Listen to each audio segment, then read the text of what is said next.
Halina, tayo po't panoorin ang mga aral at mga mensahe ng makabagong panahong katuruan.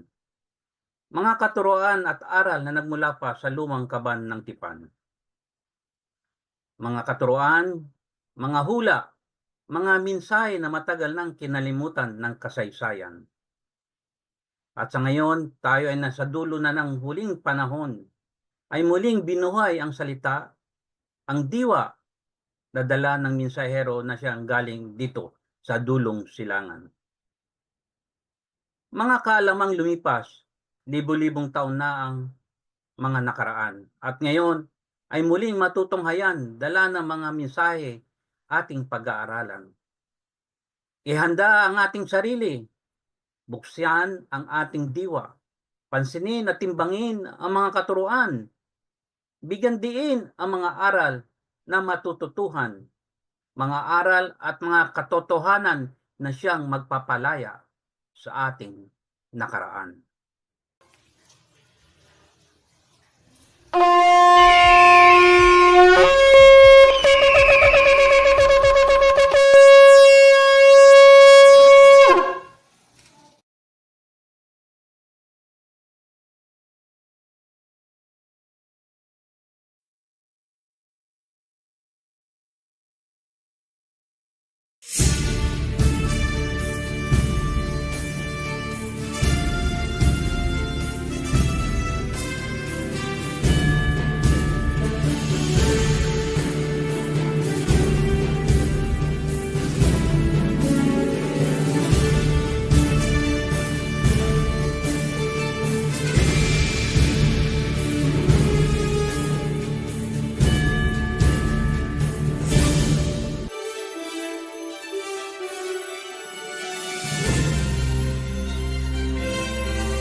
Muling bumabate ang Oferian Heritage Conservatory.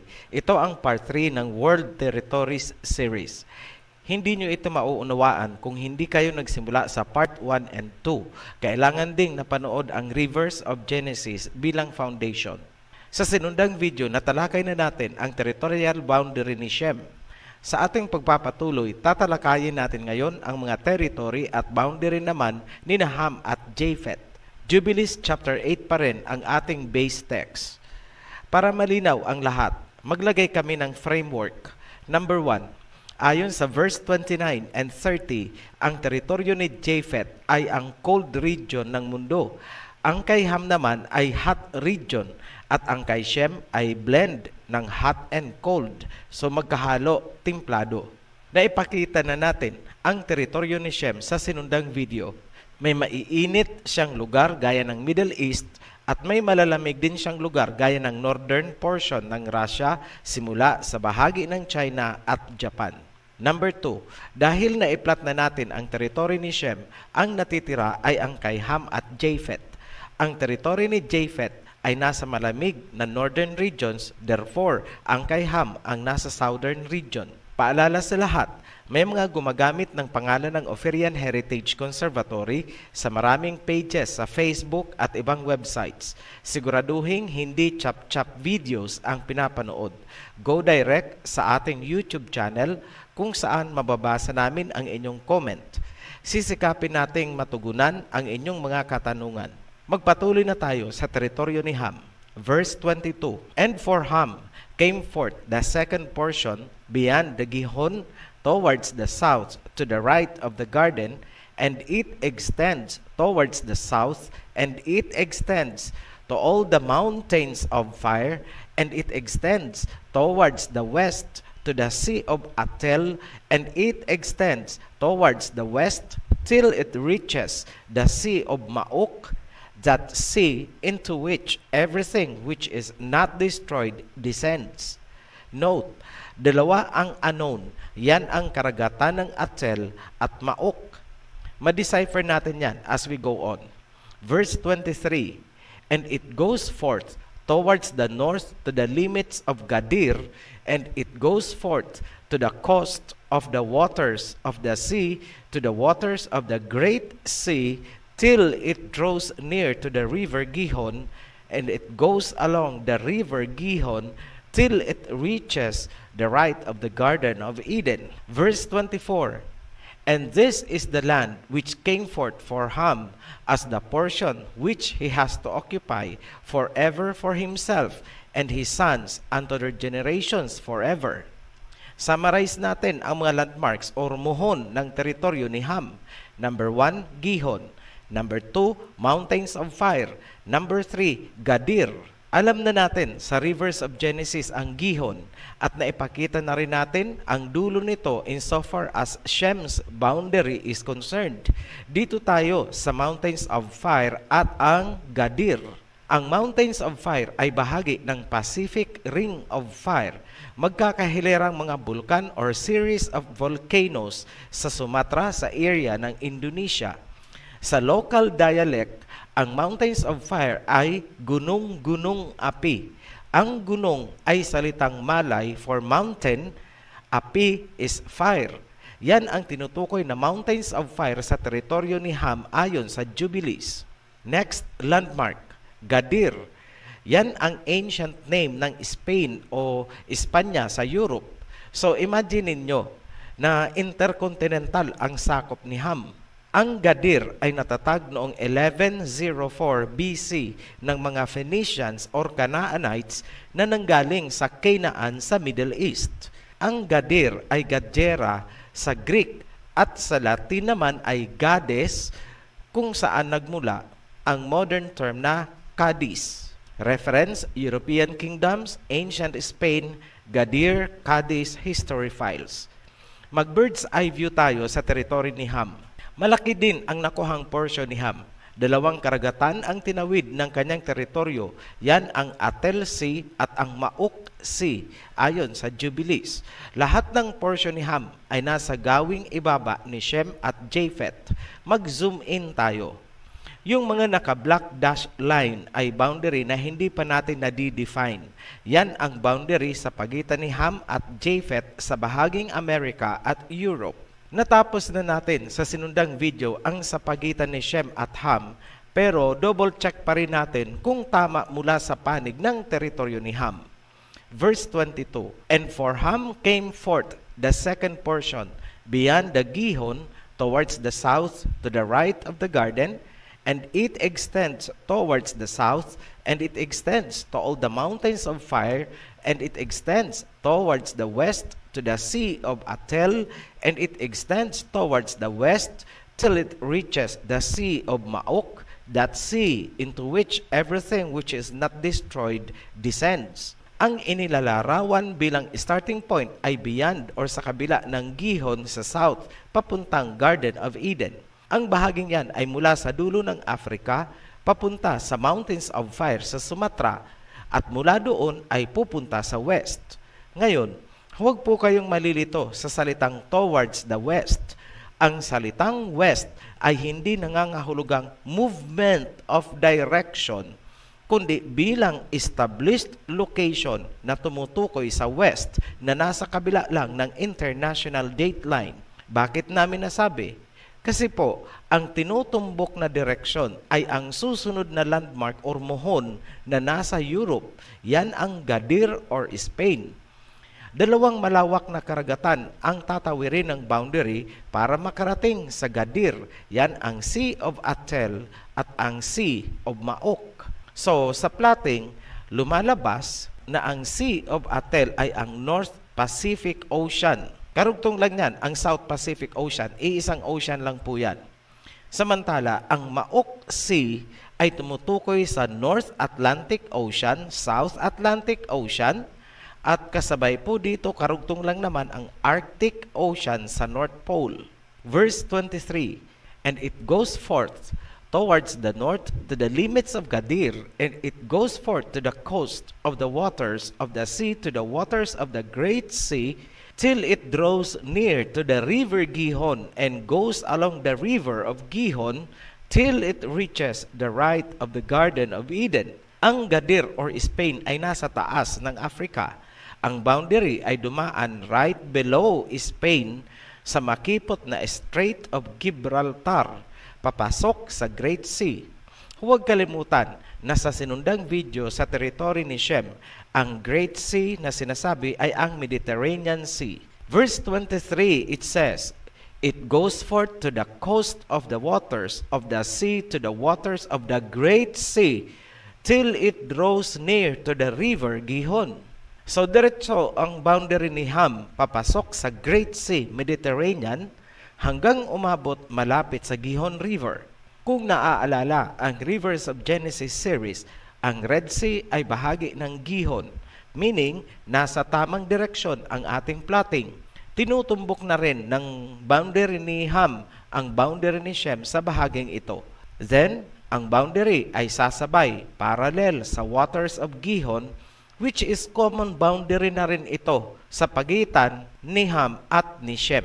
Kapag itinuloy mong sundan ang boundary, ibabalik ka na sa southern waters of Gihon, dadaanan ang mountains of fire at pabalik sa Garden of Eden kung saan tayo nagsimula kanina. Buo na ang perimeter boundary ni Ham. Tumpak 100% sa sinabi ng verse 23, "And it goes along the river Gihon till it reaches the right of the Garden of Eden." Sa muli, huwag malito, ang orientation ni Noah ay nasa north siya at nakaharap sa south. Kaya ang mountains of fire ay to the right of the garden.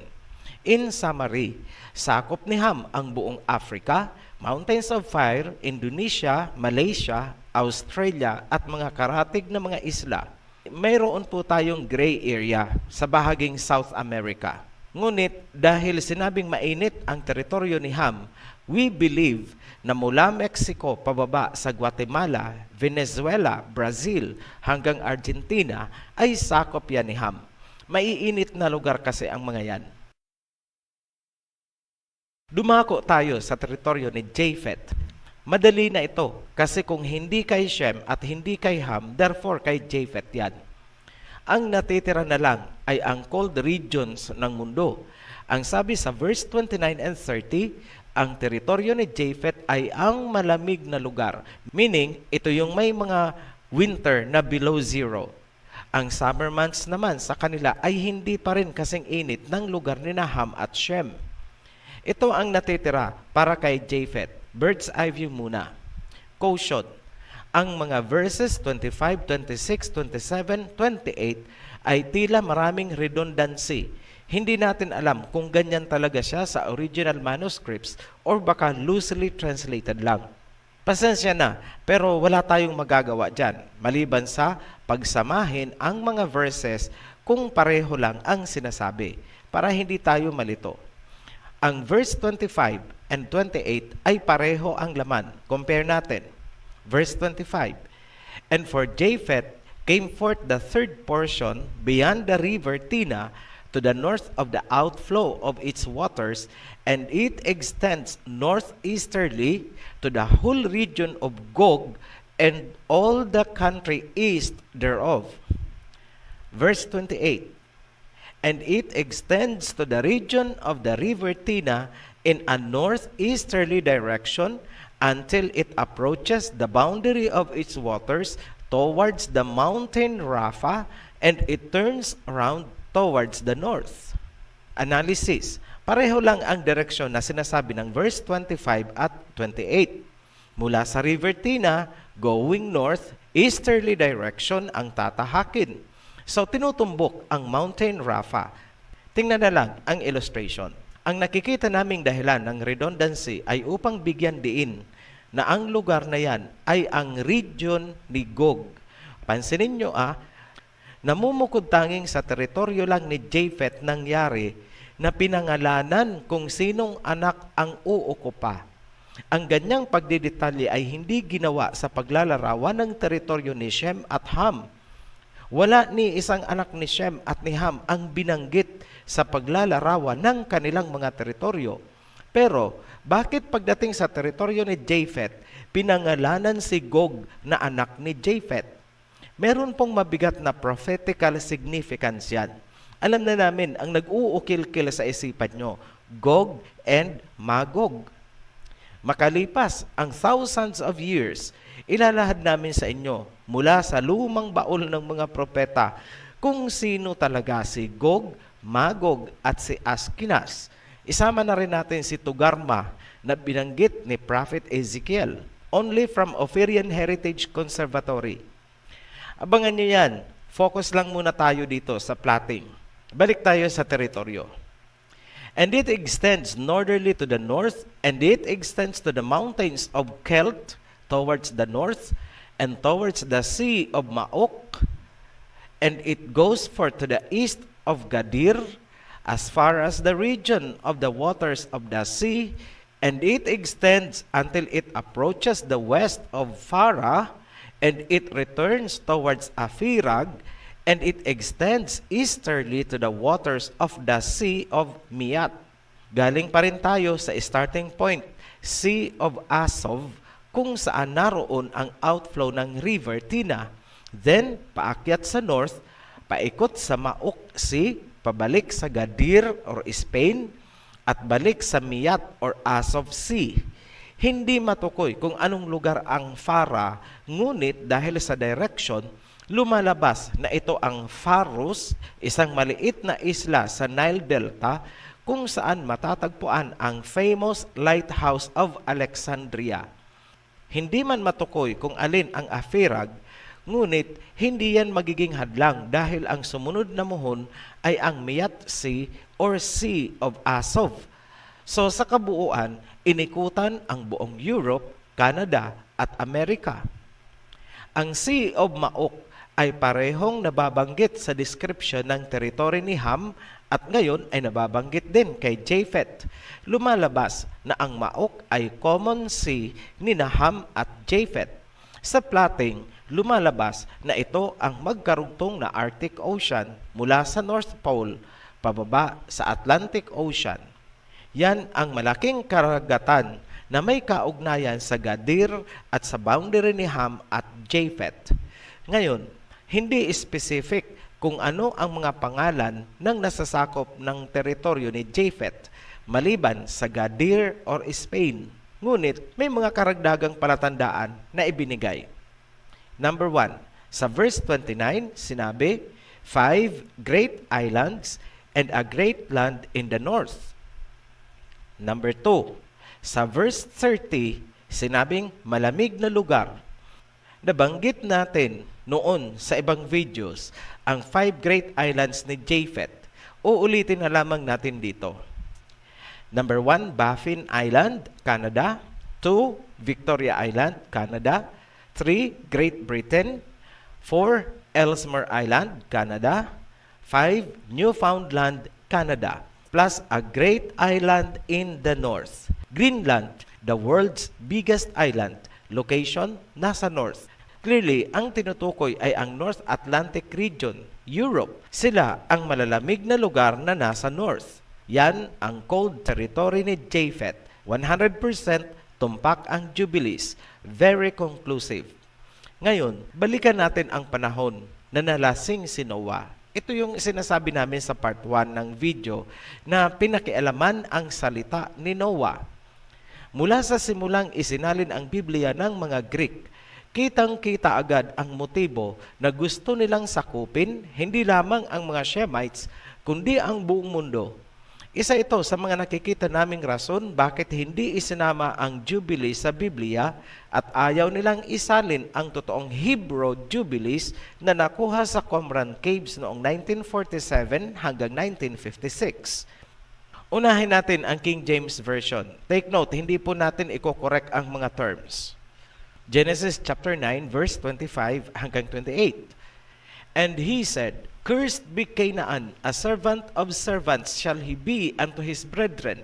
And he said, Blessed be the Elohim of Shem, and Canaan shall be his servant.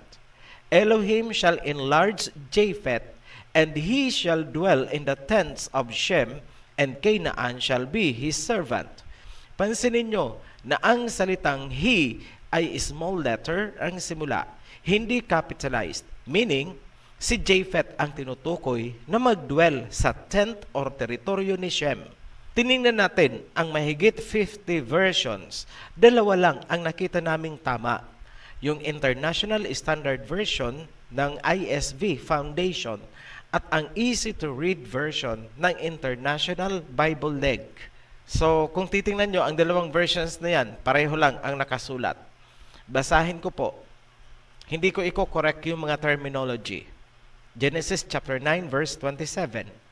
May God give more land to Japheth, may God live in Shem's tents, and may Canaan be their slave. So take note po ha, yung God is Elohim yan, supposedly. Ngayon, tingnan nyo ang nakasulat sa Bible ng mga kano. Genesis chapter 9, verse 26-28. I pray that the Lord will give Japheth more and more land, and let him take over the territory of Shem, and may Canaan be his slave. Malinaw, gusto nilang i-take over or sakupin ang Shemite territory, Asia. Minaniobra ang translation ng Biblia. Walang sinabi si Noah na manirahan si Japheth at i-take over ang mga bansa ni Shem. Ano ang totoong sinabi ni Noah? That is now the question. Jubilees chapter 7, verse 11. And he blessed Shem and said, Blessed be the Elohim of Shem, and Canaan shall be his servant.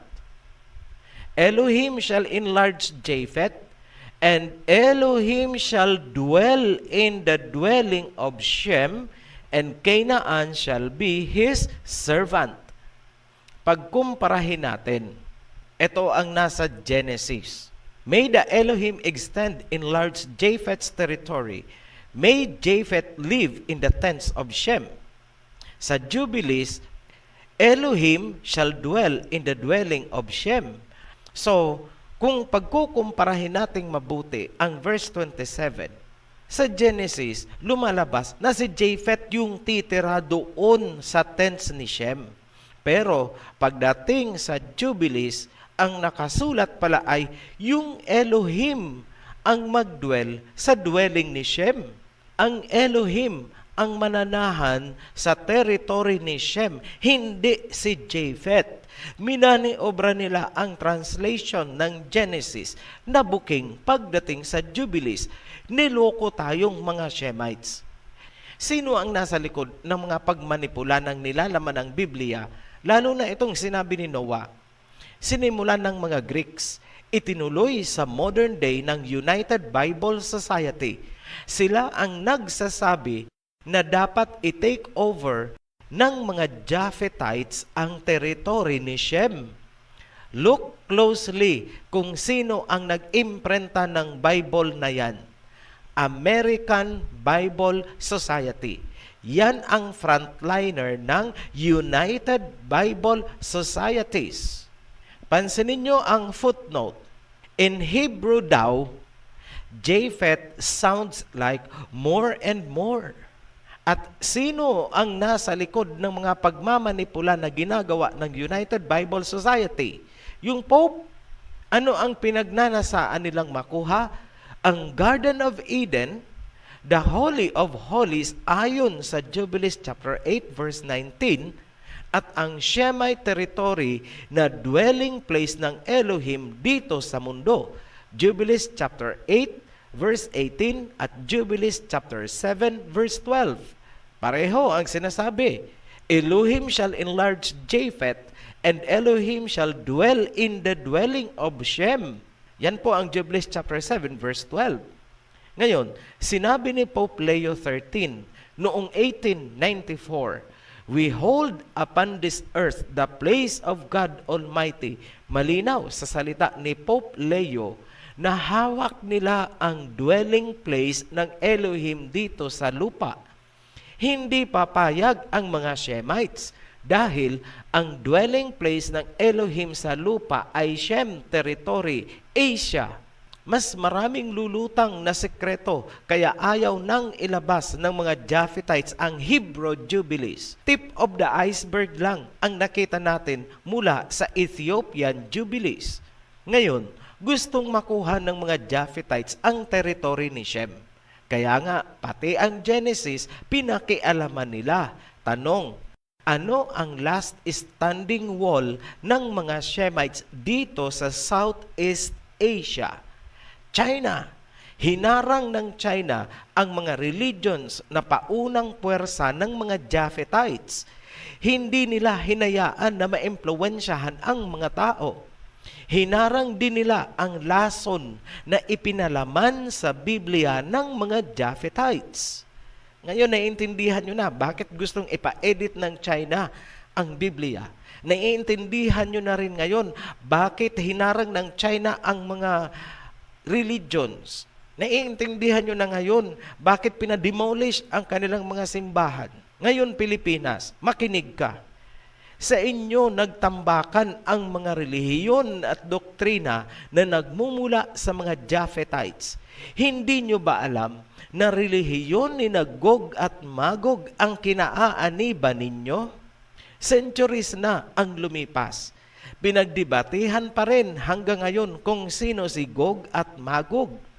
Nahalungkat na natin sa lumang baul ng mga propeta ang mga katibayan kung sino-sino ang mga key players ng mga Japhetites. Pag nakilala nyo sila, doon nyo palang mauunawaan ang mga propesiya sa Biblia tungkol sa Gog and Magog war. Muli kaming nagpapasalamat sa mga sumusuporta sa Offerien Heritage Conservatory. Para sa mga new subscribers, welcome to our heritage. Be blessed. Shalom. Maraming pong salamat sa inyong panunood. At kung meron po kayong natutuhan, please share the video link. At kung may mga katanungan na nais malaman, please contact ang link na nasa baba nito. Maraming pong salamat. Sa muli, umayo po tayo na may kapayapaan.